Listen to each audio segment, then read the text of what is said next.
Hello, I'm Vladimir from developer Foxy Voxel, and today I'd like to introduce you to Going Medieval, our new colony building simulator launching soon in Steam Early Access. Going Medieval takes place on the British Isles, in an alternative version of the 14th century, where the Great Plague has wiped out the vast majority of humanity.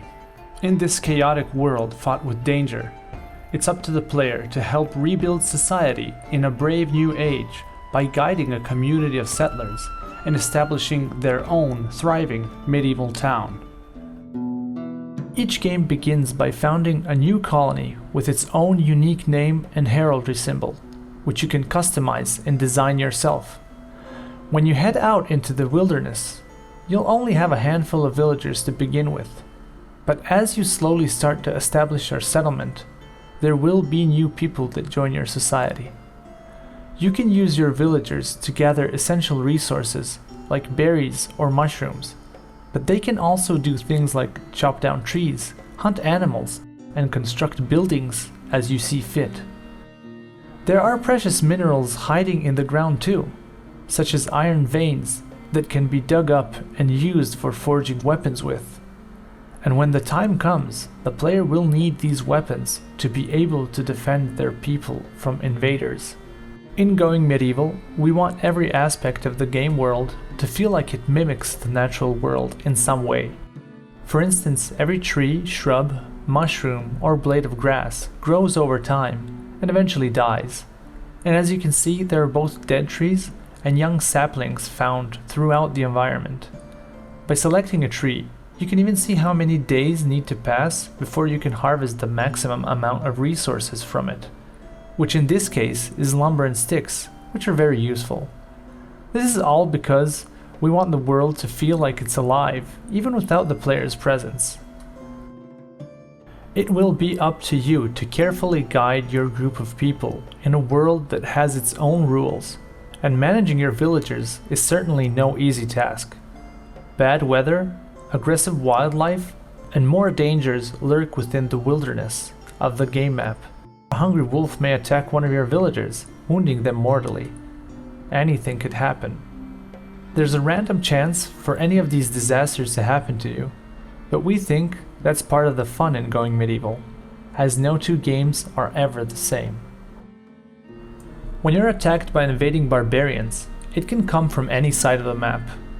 So it's essential that the player builds a dependable fort or stronghold, which can protect the people of their colony. In Going Medieval, you can construct multi-level buildings, floor by floor, using a very simple and intuitive construction system. Whether it's creating winding caverns or a sprawling castle, you can design and build your settlement however you like. Wall by wall, brick by brick, the game is fully customizable. You'll also need to craft weapons for your villagers to use.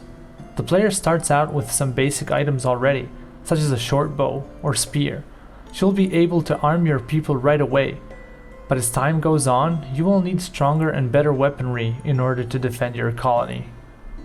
There are many resources at your disposal, including lumber, iron, and limestone, but knowledge is also an important resource in Going Medieval.